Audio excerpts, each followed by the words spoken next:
Hey guys, I hope everyone's doing really well. Thanks so much for tuning into this reading. And thank you as always to my subscribers, new and old, and to those who have reached out and purchased readings. I really enjoy working with you guys and connecting with your energies, and it's really been an honor. And thank you so much for inviting me in on your journey and your path. And I really hope to be able to continue to provide guidance for you guys. And I just want to let everyone know for this period of Lent, from now until April 16th, Easter, for anyone who purchases a reading, you will get a bonus oracle card from the Rumi Oracle deck in addition to your scheduled reading. So I'm really loving this deck. The messages are really very beautiful, powerful, and strong, and they're quite long and detailed. So I will be reading from that deck in this reading at the end, and I hope that it resonates with you guys. I hope this reading in general resonates with you guys. I also want to mention I'm going to be posting a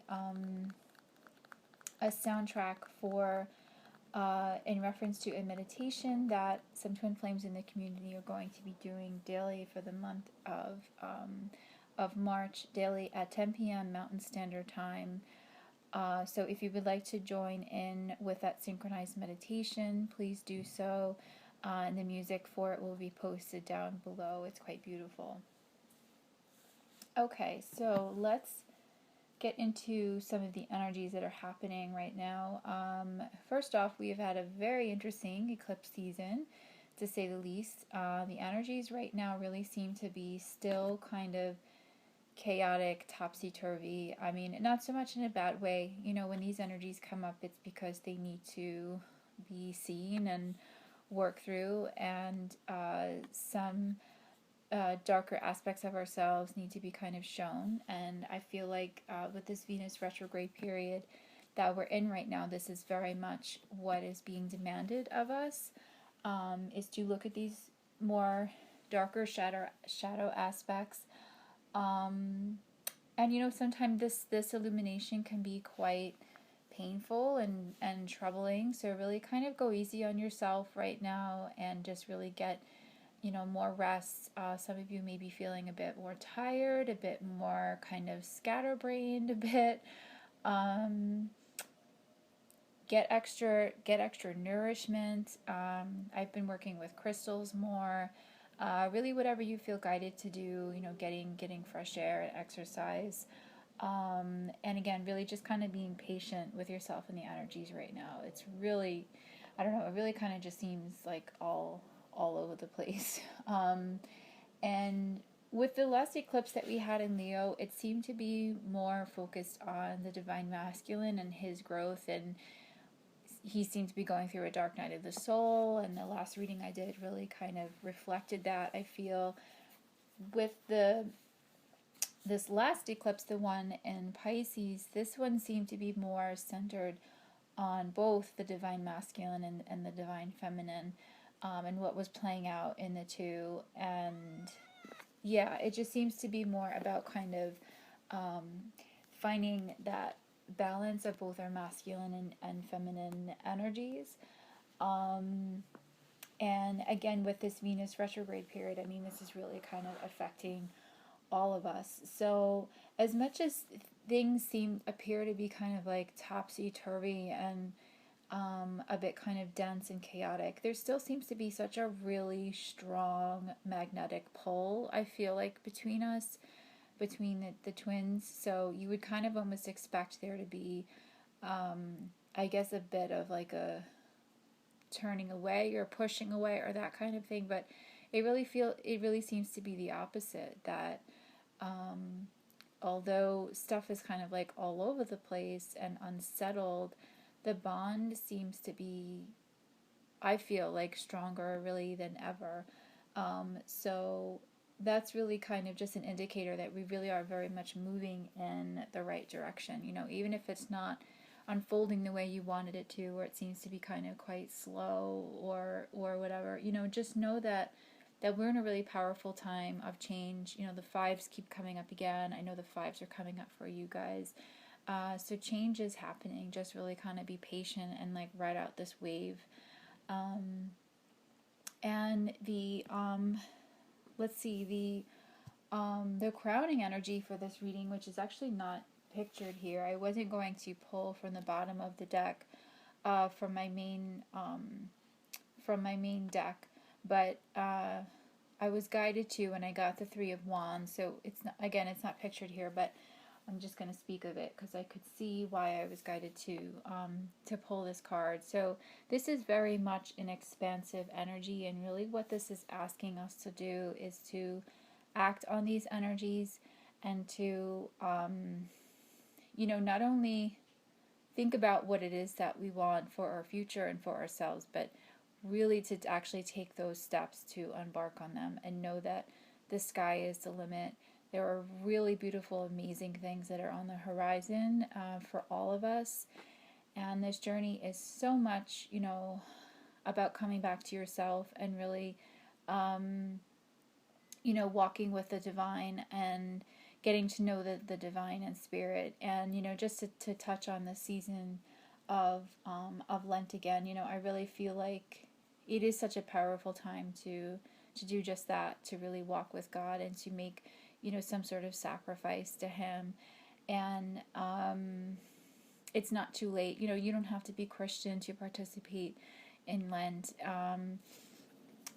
From now until, let's see, April 16th, Easter Lent season will be upon us. So it just sort of seems like between this eclipse season and Venus retrograde and the season of Lent, it just really seems like a very powerful time to utilize these energies to really kind of let go what it is that we need to let go of, and really kind of focus on our strengths, and really kind of just focus on our core, and really coming back to ourselves, knowing spirit. And only when you do those things can you really be ready for union. And these cards as well kind of really speak to that. And I feel like, especially with the feminine energies, which are featured on the left hand side of the picture, this is really, I feel like what's being asked of the feminine is to, I feel like, kind of take more of a stance. We have the Queen of Wands followed by the Hangman. So it's interesting because these kind of two energies are really kind of polarizing. We have the Queen of Wands, who is just really very powerful, very strong, very headstrong, determined in herself and in her rulings, that type of thing. Works very much on intuition and creativity. But the Hanged Man, it's like she's in this state of kind of flux, of indecision.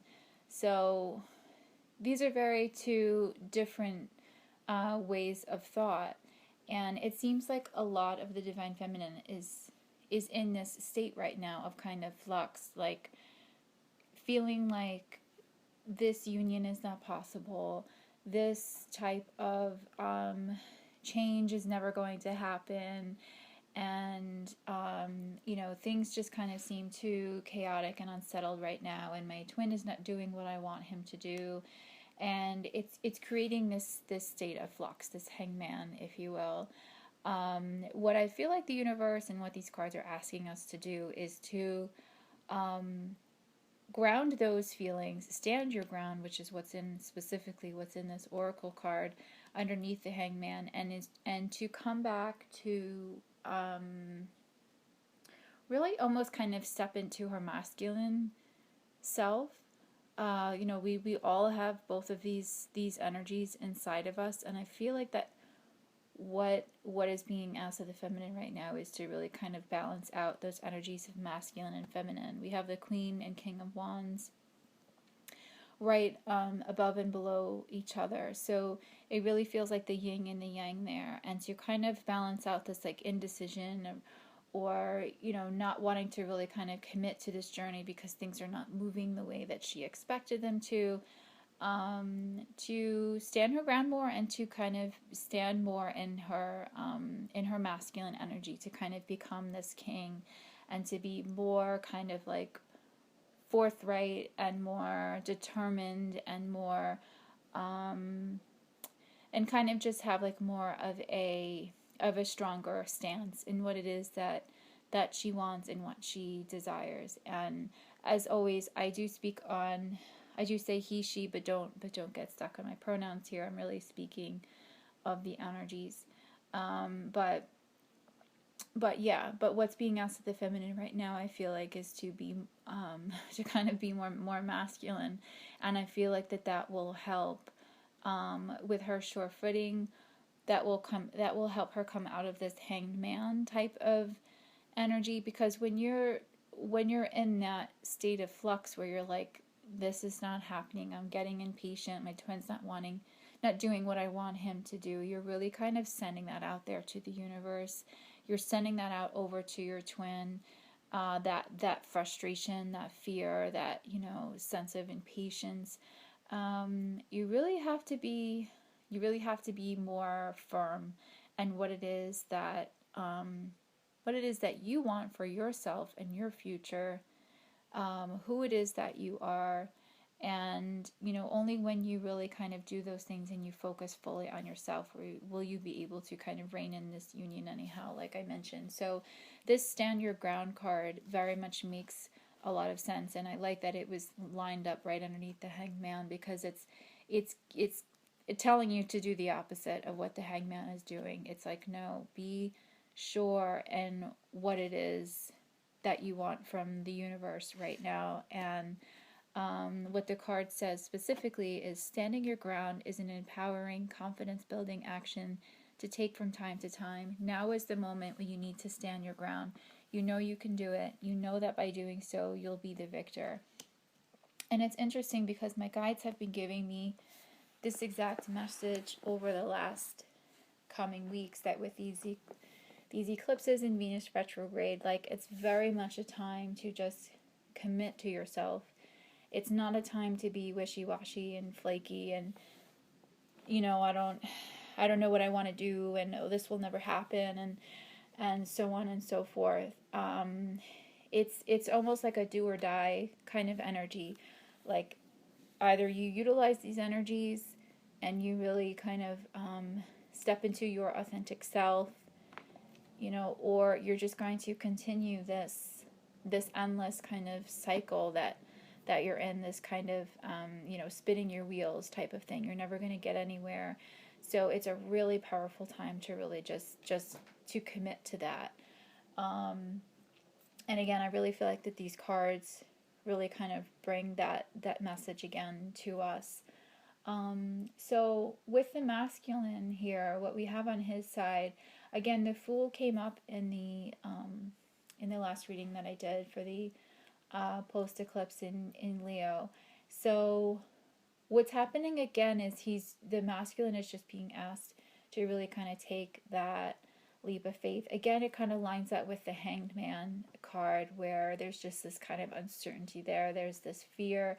But it's interesting because with the Hanged Man on the feminine side, it's like there's more of a feeling of resentment, I want to say, that's coming through in the feminine, and more of a feeling of like, this can't happen, or this won't ever happen. There's more of almost like a push back, I want to say, where the masculine is, he's kind of more all in, going all in for it than the feminine is. He's kind of more optimistic. There's definitely an optimism that's coming through in this Fool card. I mean, he's still sort of unsure of it all, and he's feeling, a little bit doubtful, and there's fear there, but he's wanting to take this leap of faith. He very much is. He very much is feeling this connection and is wanting to move forward. There's this sense of sort of bubbling, excitement that I feel like is coming through in the Fool card. But I don't think that he is fully there yet to take that full leap, but he very much is being guided to by spirit. I feel like this Page of Cups is what is kind of it's like that momentum that's there, that added momentum.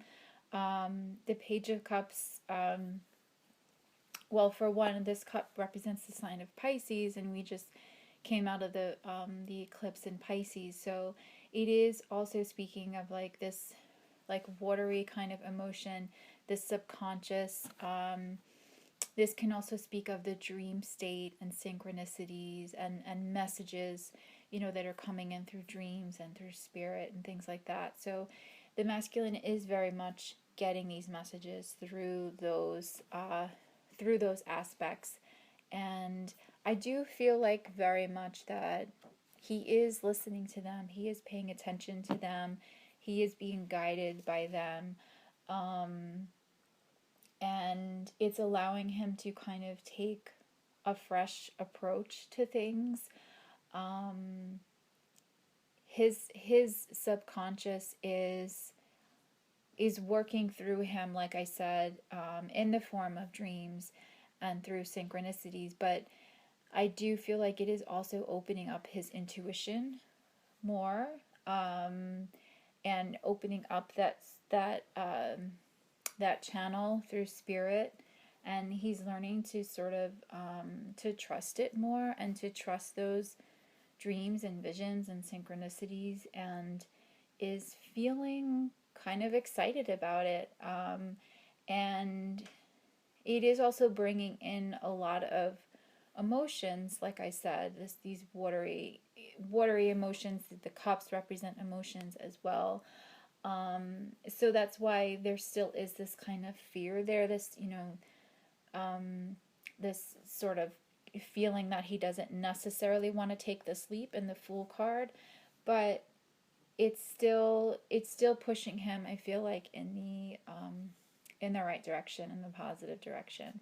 And it's interesting too because, like I said, the Page of Cups speaks very much of the subconscious and dreams. And what I have for him for his oracle message is the Dream Talk card. And what it says is, your subconscious constantly and subtly speaks through your dreams. It's just one of the many ways in which your soul and those here in the spirit world can reach out and communicate with you through signs, symbols, messages, and more.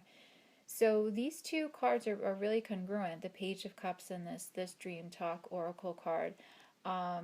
It's a really, yeah, I mean, it's come through twice, the same exact message. So I really do feel very strongly that the masculine is getting a lot of messages through his dream state.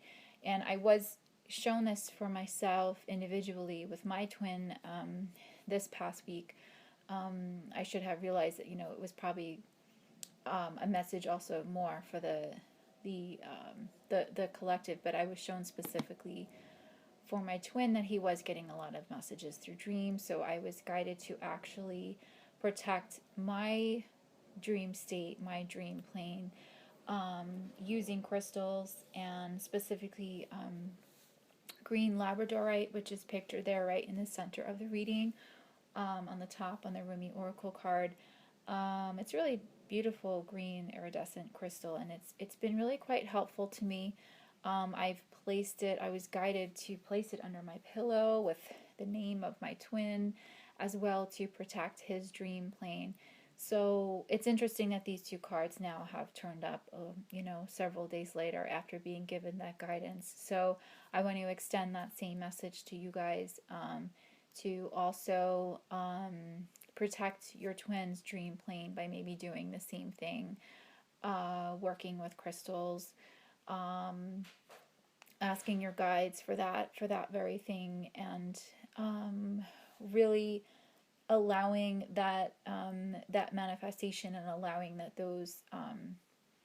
those dreams to be really kind of clear and fruitful, and most of all really kind of protected. And yeah, so that these clear messages can come through to the masculine. Yeah, they're really quite powerful what's happening there, because what this is all really resulting in is the Ace of Swords, which is the last card for the masculine.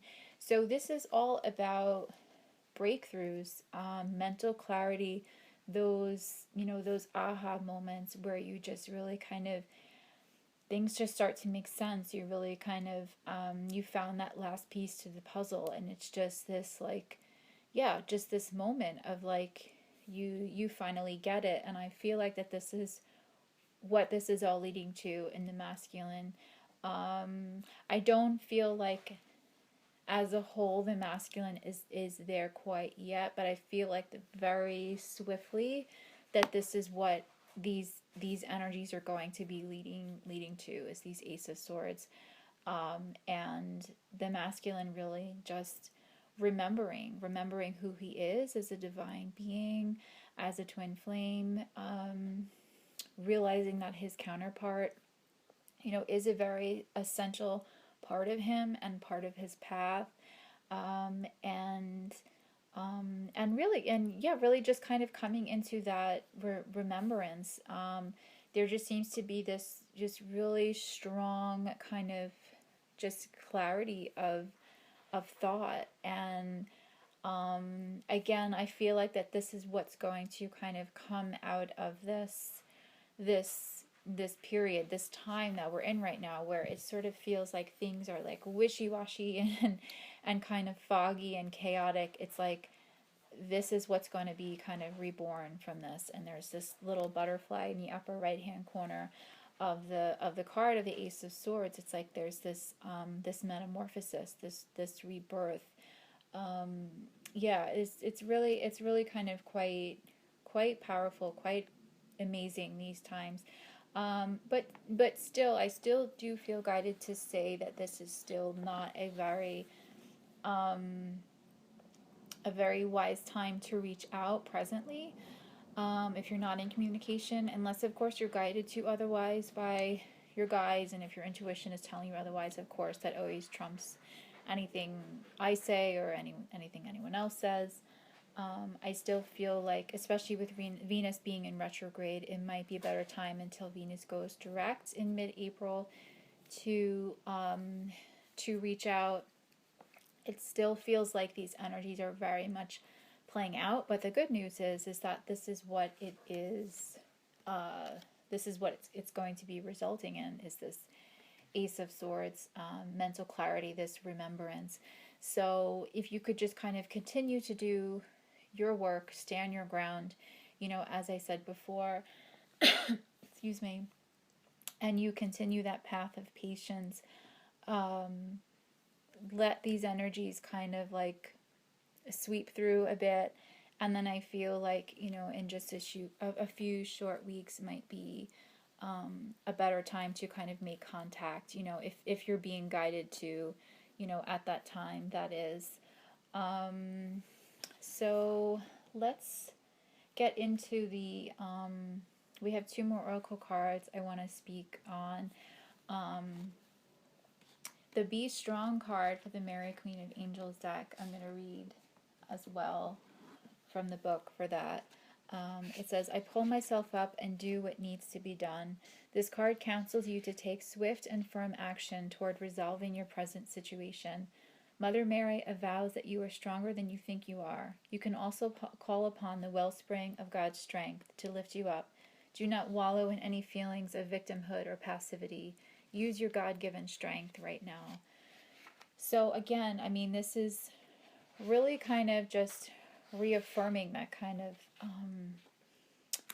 that guidance that I've been given so much these last few weeks, to just really kind of just take the bull by the horns, and to just use this as a time period to really kind of commit to yourself more, and to just to be strong. Don't feel like a victim. Don't kind of wallow in this hanged man type of energy. This is the type of journey that you have to constantly commit to and give yourself to, and kind of choose every day. You have to really continue to choose this path, because it is very hard, and there are many times when you feel like you want to give up. And I do feel like that the feminine is, some of you are kind of feeling that, this kind of these mixed emotions. The Queen of Wands with the Hanged Man, it's like you kind of just want to throw in the towel, some of you. And I feel like now is definitely not the time to do that. I mean, I don't feel like it's ever the time to do that, but I feel like what the energies are really asking of you right now is to just really kind of just be strong, do what needs to be done, utilize the strengths of the Holy Spirit and of the strengths that are inherent within you to really kind of get through this period right now, through this what I feel like is really the last kind of few miles of this race that it feels like we're in. And the last oracle message I have here is from the Rumi Oracle deck. It is the number 9, the impossible made possible. And I'm going to read from the book. And it's a bit long, this message. It's really very powerful, I feel. So if you guys want to just take the time to listen, to kind of sit back, close your eyes, take some deep breaths, really kind of take in the message that's coming through in this card. I really think it's really quite powerful. And again, the number 9, it speaks of completion. So it definitely feels like we're in the end of a cycle right now. It definitely feels like we're about to start a new cycle once I feel like Venus goes direct. And spring is nearly upon us. It just feels like this is such a really powerful time of excuse me, of change. Again, the 5s, a lot of you are getting 5s, so it's like, don't give up. We're so close. I feel like at the end of this race, now is not the time to give up. So so just sit back and listen to this oracle message. I'm just going to take a quick sip of water first. Okay, so the impossible made possible, and there is a short poem first. Love brings the sea into boiling and turns the mountain into a pebble. Love creates infinite openings in the dark sky and shudders the earth with its magnitude. She spins, this great earth goddess, upon invisible strings amongst a wildly pulsating ballet of life. Stars are born. They live and die all around her. Life moves in constant flux, and still she spins in her great, loving, constant pirouette. How can this be? All of creation is born from nothing. Out of endless silence and darkness, light emerges. What strange magic is this? The sun heats the solar system and burns with the power to destroy life. Yet it is a force by which life is sustained. Surely this makes no sense and cannot be. We dance in the realm of the impossible made possible constantly, you and I. We are so engrossed in it, so familiar with it, and yet blind to it, that these constant impossibilities happening in every moment fail to inspire us. Yet what are your biggest, boldest, most extraordinarily impossible dreams compared to this great impossibility of life itself? Ah, they are but tiny seeds in the Creator's masterful hand, being now planted in the heavenly garden. Yes, they are planted right now, for the moon tells us the time is right. Most tenderly shall they be watched over, nurtured into fullness according to the season. Yes, that growth is assured. The impossible is now made possible. We only limit what we believe to be possible by our lack of imagination. The divine has recourse to all that is and all that is yet to be. Is there any limit to the resources of the heavens? No.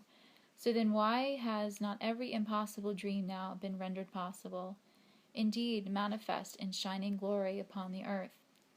The human heart knows everything envisioned can manifest according to divine timing and grace. Yet the mind does not quake with fear, so much so that it will not listen to the heart at times. That fear is a childlike nightmare. That should you offer yourself up to the sacred loving power of the great Creator, you might be found to be lacking. The mind holds itself captive with dark fantasies of that profound rejection, and then avoids confronting it directly at all costs. It creates barriers instead, truly nothing more than lines in the sand, yet believed to be forts. But what strongholds can resist love? It is like water. It seeps into every available space and changes form to survive in every environmental condition. With unfailing intelligence, it creates life. From steam to ice, rainfall, the river, and ocean, rain descending into snowflakes, snow capping the peak, expressing itself with beauty and genius. It nestles under the earth and rises to the sky, only to return to the earth again. It will erode blockages and prevail, no matter how long that process takes. It carves the earth into shape and form. Where it is, there is life. Such is the adaptable intelligence and persistence of water, just as is the power of love. So now you are guided by this loving power to drop the doubt, shed the incredulity, and open up the mind. Allow your imagination to be inspired as though you are a child in a great garden, hearing the breath of the earth in the wind-whipped leaves, and the voices of the ancestors in bird song. The universe wants something to happen for you, something beautiful, something utterly improbable, and something perfect for your path, your own unique divine destiny. Your mind will wonder if it is even possible. People around you may wonder the same thing, but your heart will burn for it to become real, to become more than a fantastic and probable dream. You'll want it with all your soul. You may not even be consciously aware as yet what this great desire is, but your heart knows. It holds the secret knowledge and will unveil it when your mind can handle it. When your heart is much more powerful than your mind, you won't unintentionally block the incredible grace of manifestation seeking to pour into your thirsty soul, like the sweetest, purest waters of blessing. That was a really powerful message, and I feel like it is so fitting to the energies right now and to this reading and to what I feel the divine is communicating with us right now. Just be patient. The heart wants what it wants, and that's okay. Don't try and force it, and just continue to believe and to believe in it. Believe in the power of love. Believe in the power of the divine. He can literally move mountains. He is the keeper, the guardian of these unions. He can make the impossible possible.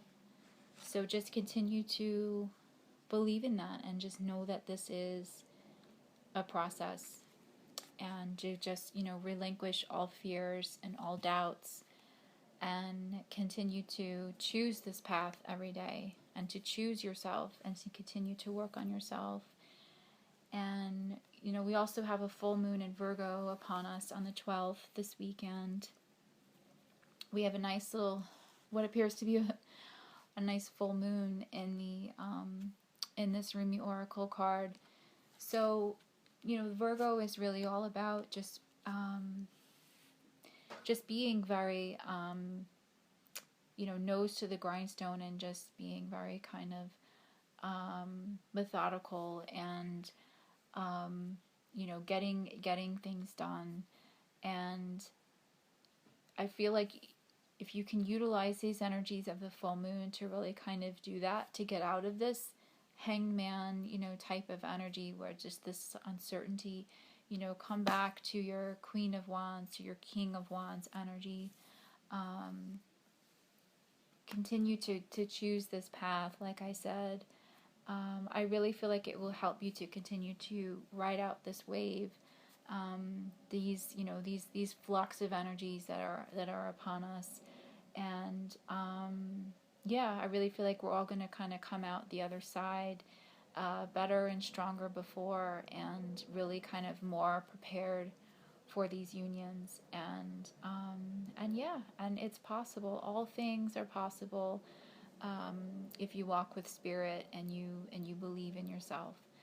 So I hope that you guys found this reading really helpful and insightful. And if you guys are interested in any personal readings, please feel free to reach out, and I would love to give you guys a little extra oracle reading on top of it with this beautiful deck. And my email address is twinflametrinity gmail.com. And I wish you all a really beautiful season of Lent, and I will reach out again soon with another reading. Take care, guys.